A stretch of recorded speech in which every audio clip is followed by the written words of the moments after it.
We're sat on the Wiggly sofa in Lower Blakemere Farm and we're waiting for the phone to ring. Farmer Phil is on the sofa, but he's looking a little fraught. Well, I'm waiting for the vet to phone me back, and the vet's very fraught because they've got too much work on this morning, and I've just phoned them up to say that they need to go and see Notable, who's got a very painful foot. Notable is the bull. He is one of the Charolais bulls. Is he Notable or is he Notable the bull? Well, either, whichever you like. Notable the bull. Anyway, I'm Heather and I'm from Wiggly Wigglers, and Farmer Phil is from the farm and sat next to me, nursing Noah with such joy in his heart. They're just cuddling up together. Is Ricardo. Yes, I've got the cat on my lap. Why is it that cats always go to people that don't really want them? It's part of their sick sense of fun, I think. Must be that nice shirt you got on, Rich. Yeah, absolutely. I've got a nice pink shirt on today, especially for you, Phil. Lovely. Unlike you, Phil, I'm completely happy with my sexuality. Well, that's a bit strong, isn't it? No, Farmer Phil doesn't like pink. He couldn't go round in pink. No. Not liking pink shirts or not liking to wear them myself. Does that mean that I'm not at home with my own sexuality? It seems all to be a slight... I think that he's right. Being the wife, I do think there is. I wasn't expecting this. I do think there is a little bit of a problem because he only wears really blue. Right. That's When you interesting. really think about it, his whole wardrobe is blue, and he won't wear tweed. You know how farmers wear tweed? I think they look nice in a tweed jacket. No, he won't wear that. Could go one or two ways, the whole tweed thing. I wonder if it stems back from the sort of public school days. Do you know what I mean? The kind of those boys at public schools get up to all sorts of interesting things, don't they? When they Custard creams. Moving on. I went to see a non-public school boy, I think, Mark Eccleston. We all know Mark. Indeed. We've got to know Mark through Robert Forrestart, who got to know him through supplying him with wildflowers. And Mark changed a whole area on the rail track into a wildlife paradise. And I kind of thought, well, this is great, isn't it, you know? And he wanted me to go along and do this podcast, and I was thinking, I will go, but it'll just be a patch of wildflowers, and I've seen those before. No, you didn't. That's not did. true. He had taken some fantastic pictures. You were of really them, excited by the prospect of going. Was I? You were enthusing about it before you went. You said, it's going to be great, it's going to be really exciting, can't wait to go. And, as predicted, you came back and you said, oh, Rich, it was great. It was great. It was great. And the So M40 great. didn't work, so I'm going to get I was back. going to say, so great, you had to go again, because... Oh, why did you have to tell them that? I did go, and it was fantastic. And I was in the signal box, and it was brilliant. He was pulling levers, and do you know what the other signal man's name is? And they didn't tell me this. I read it on the way out. Billy Onions. Billy Onions. Isn't it great? That is good, yeah. So thank you, Billy Onions, who pretended his name was Bill to be grown up, I suppose. Billy Onions was pulling red levers and brown levers and black levers and red and striped levers. The barriers were going up and down. The signals were going like this. Trains are going by, but none of them honked. They don't do that anymore. They're nice shiny brass levers with the cloth, so they only move them with a cloth, or have they gone on? No, they to them? paint them now. You'll hear all about it because off I go to see Mark.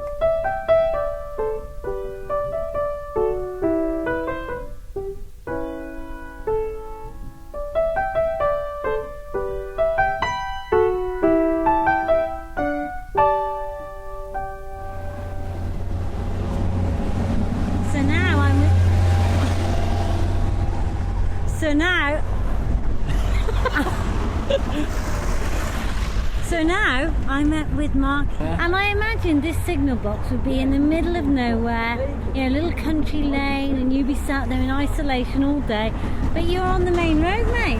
It's a very busy road. You're not far out from Shrewsbury here, so you're still very close to the town. But it's got that traditional sort of look about it, hasn't it? It looks like a signal box, yeah. Yeah. But what you just described, I mean, that would be sort of idyllic sort of thing, but we haven't got that, so I've made the best of what we have got. So where are we? Just outside of Shrewsbury, in a place called Halskett. So what train would go by here? This line is the Shrewsbury to Crewe line, so any trains you got going to Manchester. So Hereford to Manchester. Yeah, you got the local trains, which are just going from Shrewsbury to Crewe, back into Old Dead. And anything else that wants to come this way, just for a look. Right, let's go and find Bill in the signal box.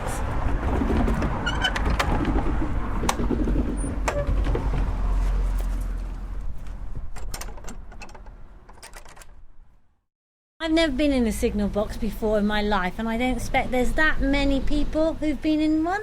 There's not that many, but there is some strange people who do come and ask, can they come and have a look? Really? You quite often get people outside. Generally, not that many people do come in here now. So how does it work? Both you and Bill, you've just got to tell me, because it just looks so complicated. I understand the bike. That's a bike. So it's all to do with these levers. These are called block bells. This tells us there's a train coming from Wem, which is the next signal box up the line. Right. So this technology looks ancient. Well, this is how it all first started. This is called absolute block, and this is how trains were first signalled from the very first time trains were on the rails. On the railways. Originally it started off... Oh, there we go. Right, here we go. We're just following Bill. I'll pass you over to Bill and he can explain to you what he's done there. So, Bill, there's a train coming. We're having a cup of tea. Yeah. Have we got time for tea? Well, plenty of time for drinking tea in between trains, isn't there? we got 2 Juliet 14 coming from Wem now. What he is a stopping train. He's left Wem about 6-7 minutes ago, and the next sound you should hear will be the buzzer going off, which tells me he's getting near Battlefield. That tells me I've got time to drop the barriers then, pull the 3 signals in time for him to come through at full speed. So hopefully he should be able to do about 70 mile an hour while he's coming through. Now, I notice he's a he, unlike a boat, which is a she. Is a train always a he? Well, they have to know where they're going, you see, and as women can't navigate. Brilliant. I thought it was just because he was single-track minded, so he couldn't think of anything else at the same time, so he was just on that track. You could have a point there, yeah. Tell me about these levers then, because we've got a brown one and then billions of white ones, some red ones and some yellow ones. Yeah. What do they do? Well, unfortunately, the white ones don't do anything anymore. At one time here, we used to have a big yard down the bottom, and we had several sidings going in. Rolls-Royce the Sentinel Works used to actually make engines at one time, shunting engines. Yeah. And there was also Ministry of Defence used to be down on the left-hand side. At one time, any rabid dog in the country, I think, used to be taken to that point. And they used to have the kennels there. It's been shut down now. I don't think there's a housing estate on it. But as freight lessened on the railway, of course, we lost the yard. So now all we've got is the section signals, really. It all works by an interlocking system underneath, a Victorian interlocking system. To pull any signals, I've got to be able to pull the brown signal, first of all. To pull the brown lever, the barriers have got to be down. So that's the barriers that stop the traffic? Yeah. Yeah. Oh, here we go. Right then. Right, I'll press the lower button.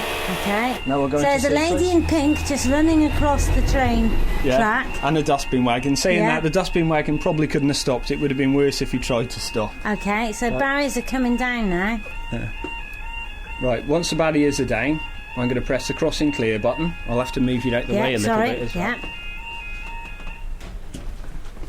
I'm going to put in number 1 signal, number 4 signal, number 5 signal, make sure that comes off, and number 6 signal, which is the distance signal. That distance signal is about 1.25 miles up the track.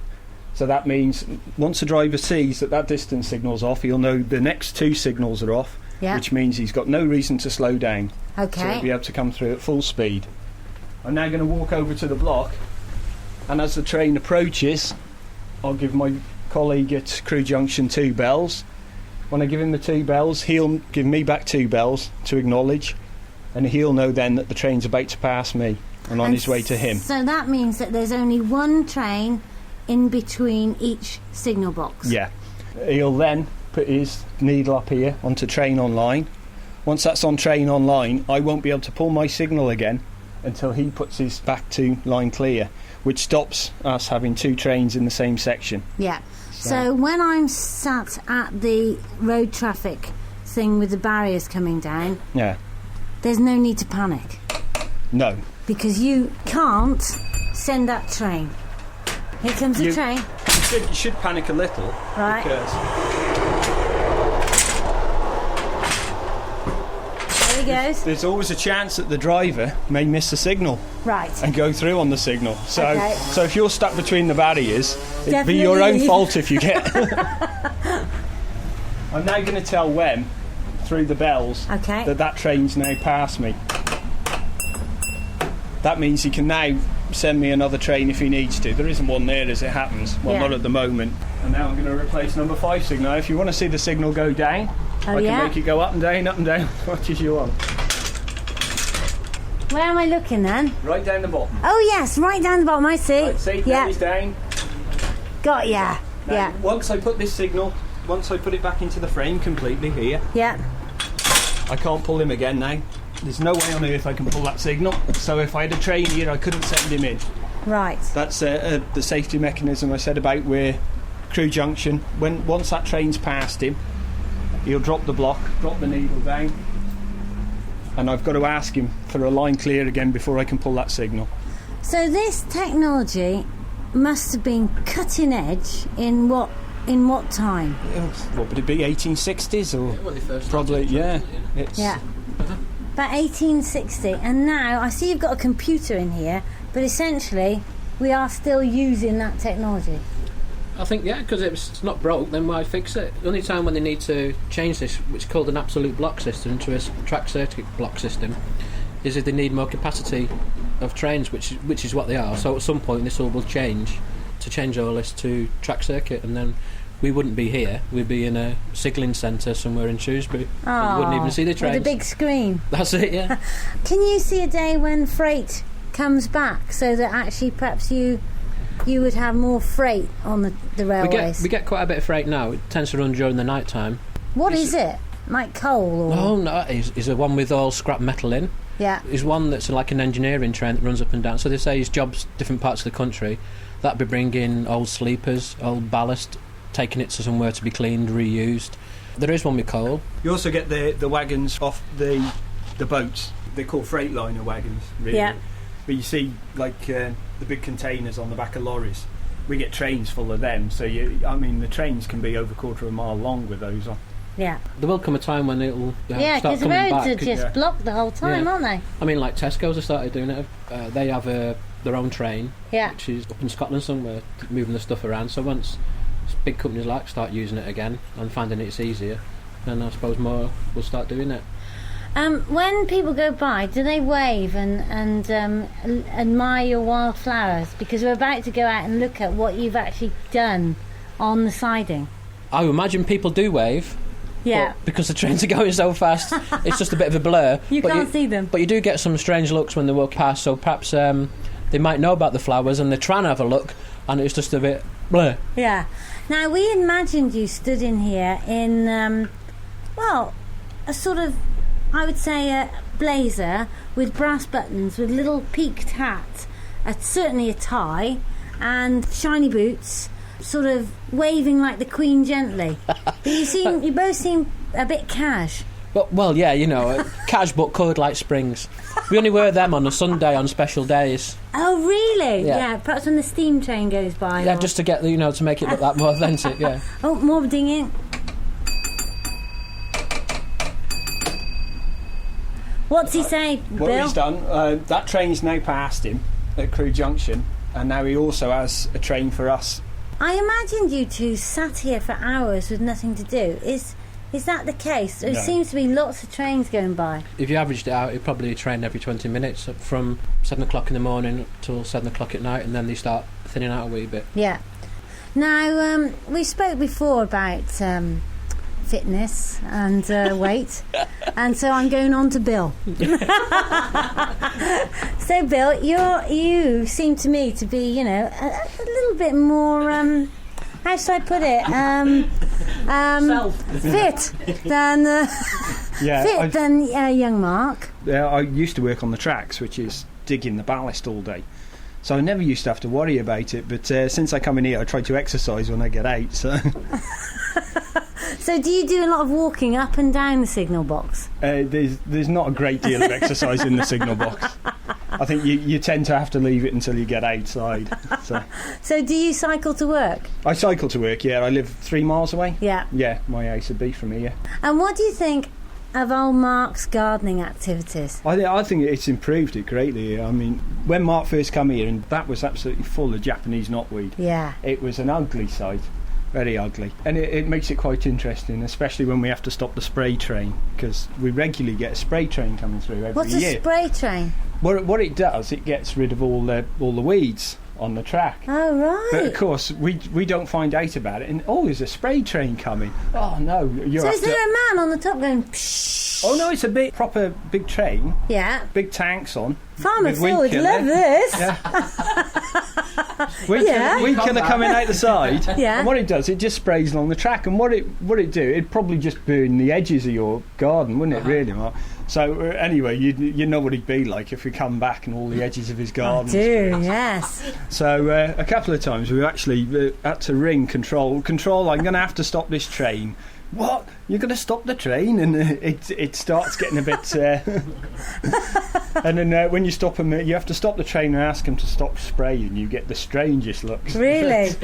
I think it should have been sorted by now. I think they've sorted it, haven't they, Mark? Well, over the years, because it's been going on for like 6 years, and at first it was, yeah, okay, if you want, but now they're, all right, it's market hours, can I stop this? Yeah, how's your garden? And they'll ask now, sort of thing. Ah, yeah. And you still get the drivers going, yeah, all right, yeah. But, and you had the people who coppice the track or the trees along. Well, that's it. They came, people who were responsible to keep the budlier lower. Yeah. And they come from South Wales, and the day they turned up, they just went onto the track and chopped all the trees down. And they thinned all that out. Well, I've got a message for you from Farmer Phil. He says, don't worry too much, because it's quite good if you chop the trees down. Well, he's an expert on hedges, isn't he? Absolutely. So, yeah. We'll go and have a look at your garden in a minute. Thanks, Mark. Okay. Mark, what's the protocol? Because we're now stood on the side of the track and we know there's a train coming. We're in the safe place and we've got our fluorescent gear on. So we've moved quite away from the track, so we're in a position of safety. When the train will come round the corner, he will see us because of the jackets. He'll give us a toot on his horn. I'll put my hand up to acknowledge the toot. Then he'll give me another toot to acknowledge me acknowledging him. Okay. And then he knows that I know that there's a train coming and we're in a safe position. Okay. So that's what should happen. You can see the signals have been pulled off now. Yeah, mostly I can see the bird feeders. There's quite a few birds there. really come this close to the track? Oh yeah, I think over time we've had about 16 different types of birds that come here. Yeah. From all the usual blue tits, sparrows. When they say about the sparrow population, we've got them all here, I think. There's hundreds of them. And where do you get all that bird food from, Mark? Well, there is a company, I don't know if you've heard of them, called Wiggly Wrigglers.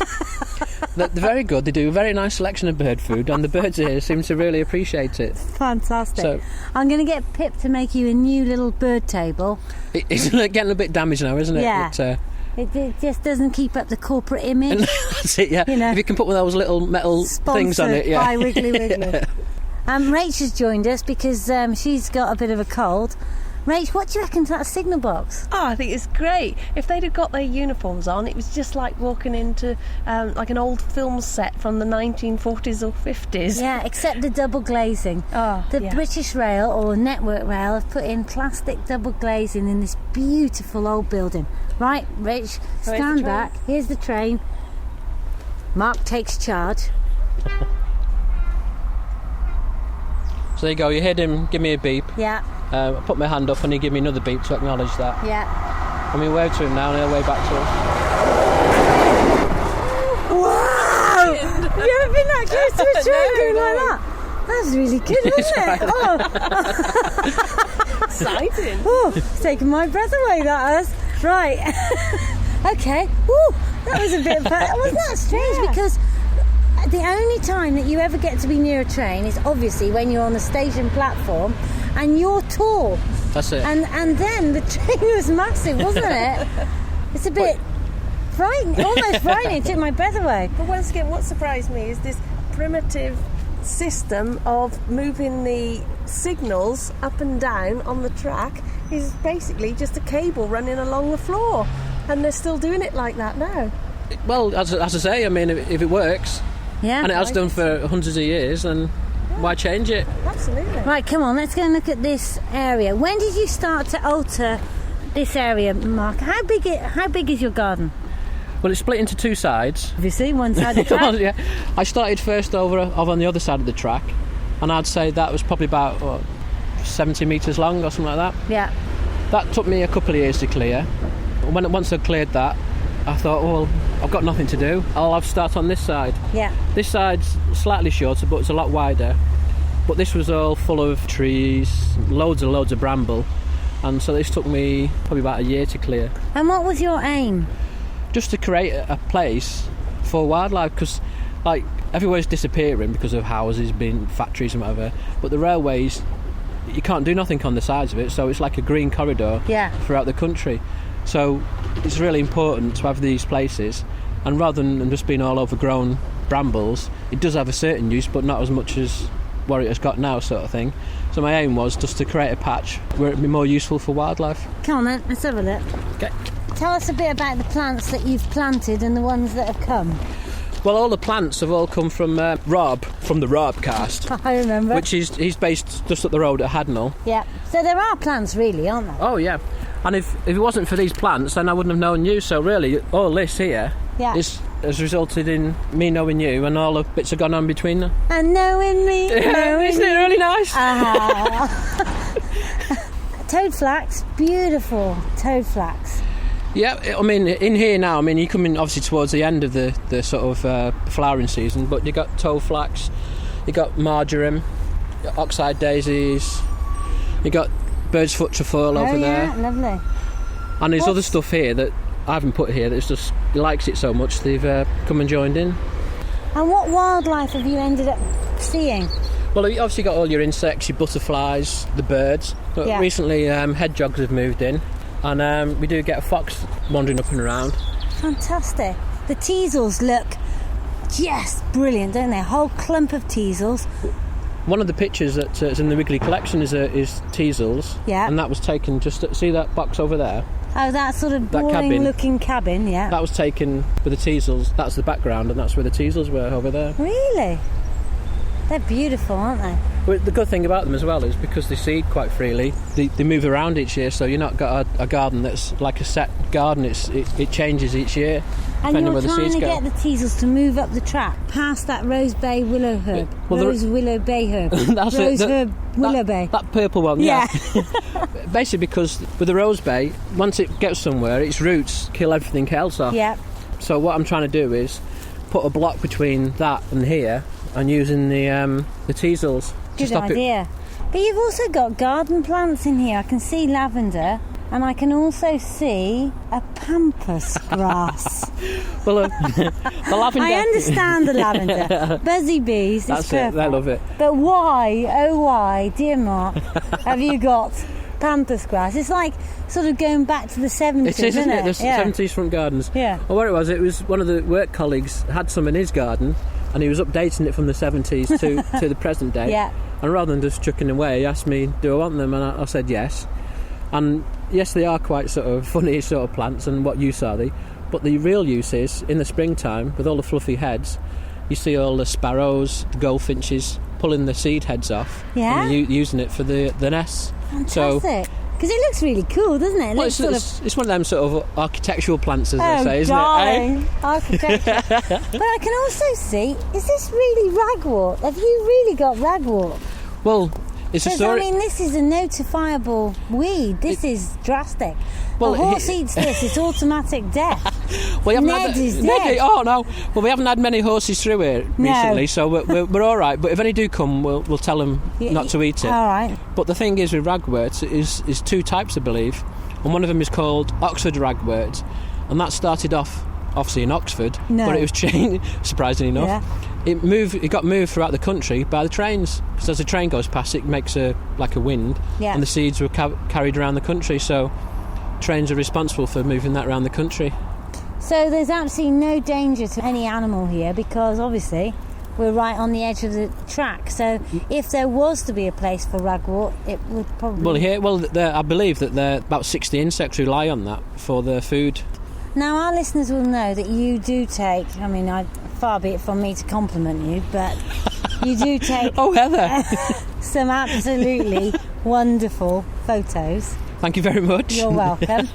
Do you come out here and photograph all the buzzies? Yeah, and the insects? that's a good thing, you see. When I finish work or something, I can just nip out here. And I've had loads of pictures that are either on the blog or on the website I've been taken from here. When you find a picture, how do you know? I've looked at your photos and then I go and take a photo and it looks rubbish. And then I go back to your photo. How do you take that picture? How do you know it's going to be wonderful? Well, the simple answer is I don't. I just do it and it turns out that way, and I don't know how I do it. Lots of people have asked me and I don't know. It's just one of them things, I suppose. Really? Yes, it's magic. I knew you were some sort of artist. Well, you have mentioned this in the past, yeah, and it did begin with P, but yeah. Oh, we got knapweed, have we? Here? Yeah, you got lesser and the greater knapweed here.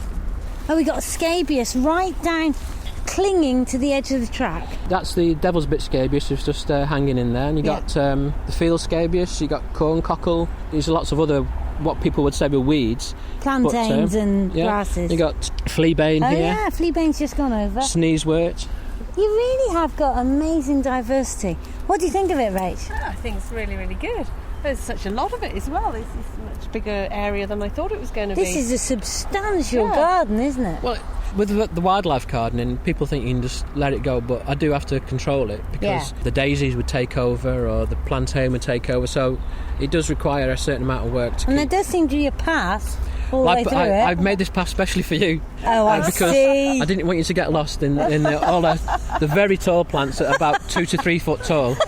You might have got lost in there. Even though she's got that fluorescent orange top on, she still could have got lost. That's it. Also, there's a little pond just down here. Let's go to the pond. You've made a pond on the train track. That's amazing. What do your bosses think of this, Mark? They provided the money for the plants and the pond, and they've sort of really encouraged me to keep going. And if I require any more money or anything, they're usually quite happy to get it from somewhere. I mean, it's only small amounts of money. I mean, I got £100 a year sort of for 3 years. So I mean, this is all cost £300 sort of. But isn't it fantastic? And you've got a log pile. Yeah, they're sort of the trees that were here. I just piled them all up, and that's looking quite nice. Hello, what's going on? That'll be another train again. We better not cross over the track. No, we'll wait a minute till that one's gone. What did Bill say? He's just telling me there's one on the up.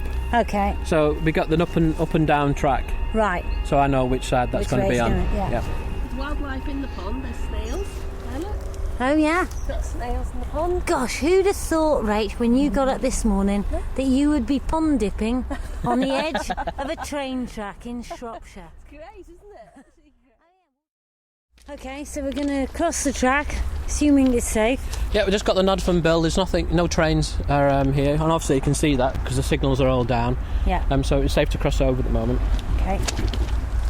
Do you know, I feel the complete urge to lie down on the track. Well, it's like one of them Victorian films. Yeah. And an extra one to come and rescue you with a big moustache. I've got a feeling you wouldn't bother. Leave it to the last second. Yes.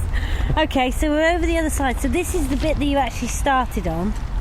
That's right. So it was all full of knotweed, and it still comes up now. I can never beat it, sort of thing. There's some here now, and all I tend to do is when I see it, I just pull it out. Just hope over time it'll get weak, and it's less than what it was, obviously. But it's one of the things you just can't beat without spending lots of money on chemicals. And I've got to give his blog a plug, haven't I? Because after all, he has given up 2 days because the machine broke on day one, which is why Rach has miraculously appeared. Continuity went a little bit there, didn't it? It did, yeah. Oh, there's Rach. Where does she come from? Here. Oh, she's found a snail. There you are. There's one. From the side. Straight from the side. Hot from the side. We have 2 different types here. They're both banded snails, but this is a white-lipped banded snail, and we also get the brown-lipped banded snails. They're all over the place here, and there's so much of it And Is what it- snail Well, there you have go. I you've got got on one. my necklace? You've got a banded one around your neck there as well. Isn't that Very beautiful? similar. Well, it's about nearly half the size of you. That. I was wondering why you walk with a hunch, and it's because you got that thing around your neck. You said white-lipped, did you? Yeah, just the very entrance. That bit there is the white blip. If you can find a brown one, you'll see the difference with Okay. it. This snail has come out of his shell. And where do you take those fantastic photos that I've seen on your blog? Just here. All right. Along the side of the track, underneath here, you've got all sorts of cabling. Yeah. It's called troughing. And I got some lettuce. I went, Yeah. come here, snails. Yeah. Waggle the lettuce around, and lo and behold, they all turned up on the troughing, and they made themselves into a nice pattern. And I took some pictures here. Fantastic.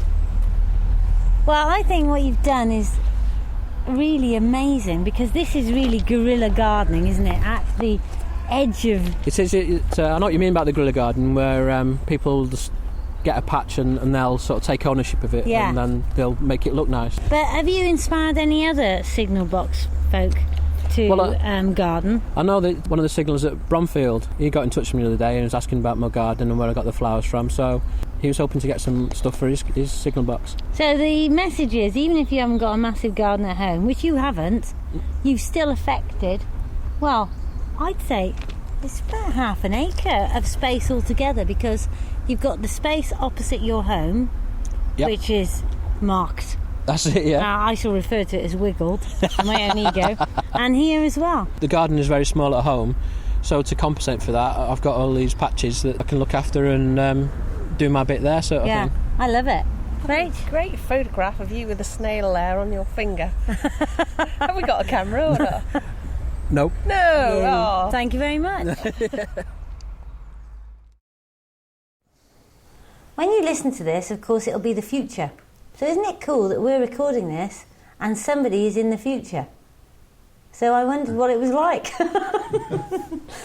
Email me, heather@wigglywigglers.co.uk. If you get a chance, we'd love to have a review on iTunes, because it does tickle us, doesn't it? But I was thinking that it's about time you spread this word to your mateys. So tell them about the Wiggly Podcast if you want to. And so it's goodbye from us. Any handy things you want to say, Farmer Phil, before we go? No, I don't think so. Thank you. And Richard.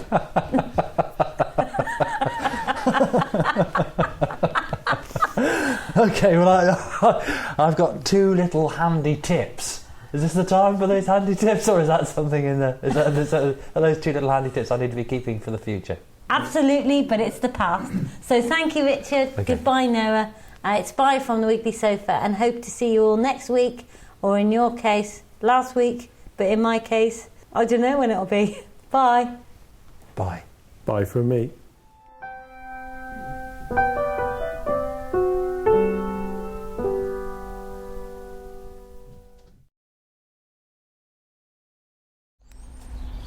Well, you forgot to mention your blog, so obviously we can't do that now. Okay, well, there you go. The blog is www.thegreenfingeredphotographer.blogspot.com. And you got really into blogging. Why is that, Mark? Well, there was this young lady...